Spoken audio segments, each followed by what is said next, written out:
In this video, we're going to take a look at the lesson 2.1.2 and 2.1.3 where you're doing the bouncy ball lab and how you're supposed to make a stat plot out of it to figure out the linear part of the equation.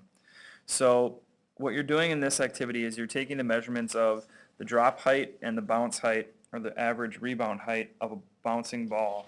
When you do that, you should be building a table of some sort. When you build your table, you have a drop height starting at 60, and then when you release the ball, it bounces back up. Its rebound height of 41. And these would be centimeters. And then 65 centimeter drop gives me a bounce height of 50. And then if you take and you divide your rebound ratio or your rebound height divided by your drop height, you end up with a number that's close to, in my case, is that they look all about, 0.7, 0.8, somewhere in there. It actually, if I average these out, add them all together and divide by the 10 drops that I did, I get 0.782, and that would be my rebound ratio. Then if I were to graph this, I could make predictions, and it is a linear pattern because my starting height against my rebound ratio height, if I plot those dots, it does follow a line. Now, what I'd like to talk about also in this video is being able to actually get that to show up on your calculator, and we call that a stat plot. It's a statistical plot. So the idea behind this is, can you get the data in your calculator and actually have that line show up or those dots show up, because it's not continuous data, it's just a series of data at different bounce heights. So what you'll do is you'd enter the stat button. So if I clear my calculator, I'm looking for this button here, which is the stat key. So then once I find the stat key, I push that, and what I need to do is I need to edit, because I want to edit some data. I want to put some data in, so I put stat edit, I hit enter, and it comes up with list 1 and list 2. L1 and L2 are your lists of data. Well, I've already pre-entered all my bounce heights and drop heights, so here are all my drop heights, here are all my bouncing heights, and I did it from 60 to 90 in 5 centimeter increments. Now I've got the data in the calculator, so I've got that in. So I've done stat, I've hit enter, I've plugged it in L1 and L2, and then once it's entered, I need to hit second y equals and hit enter so I can turn on a stat plot. That stat plot key is right here above the y equals button. It says stat plot. I need to turn on a statistical plot. So I go second stat plot, and they're all off. So I hit enter, and it says, and now I'm in the menu for the first stat plot. Plot 1, turn it on. So I turn on enter. It's going to be a bunch of dots, so I'm going to leave that one selected. I'm not making a box and whisker or a bar graph or anything. And I'm using the data in L1 and L2. And the marks I want to see on my screen are these little boxes. You could pick a plus sign or a dot. It doesn't make any difference for your results.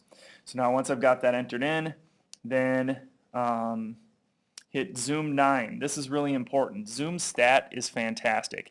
Your calculator window screen will zoom right into your statistics. So what I do is I go zoom stat, which happens to be the 9th one. Now you can just push the number 9, or you can scroll down to zoom stat and hit enter, and then it'll make my calculator screen fit my data.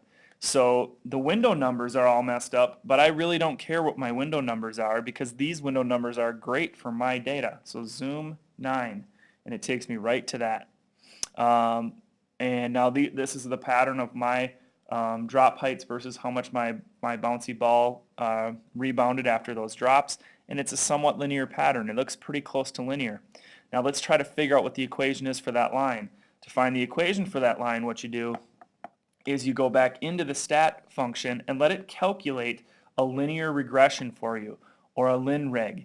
That is working backwards to calculate the line of best fit. And so all you need to do is go stat and then over to calculate. And what do you want it to calculate based on your statistics? You want it to calculate the line. So you go down here, linear regression, which is number 4, and then you hit enter, and it's going to give you it in the form of y equals ax plus b. We're used to mx plus b, but it's the same thing. That a and b are just replacing each other. And so for the data that I entered, I got y equals 0.99.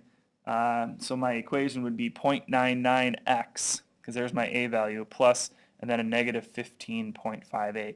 Now if I remember that number and I actually put it in my calculator in my y equals, I can actually get it to, so 0.99x minus 15.58, and I push graph, then you'll notice that that line, when I plug it in the y equals, goes right through my data points, and it is a line of best fit. It represents the best possible linear equation for that representation. Now you should have some idea of how to use your stat plot button on plugging in numbers and how it helps you calculate things. Your stat plot lists can help you calculate lines of best fit when you have linear data that you've put in there. Hopefully this video will help you with that.